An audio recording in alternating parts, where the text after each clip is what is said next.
अरे मेरी भैया, बहुत ठंड है। ठंड तो बहुत है, क्या कर सकते हैं। मटका तू वही से भोकाल बनाई चली आई है, ई मारे तो तुरंत ठंड लागत है।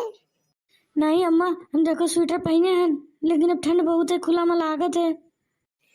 छटका देखो कुत्ता सूर्य ब्लेजर पहने हैं, इनके नहीं लागत है। ठीक है, सब लोग आग सेको, कुछ ठंडी दूर होए। अंगना में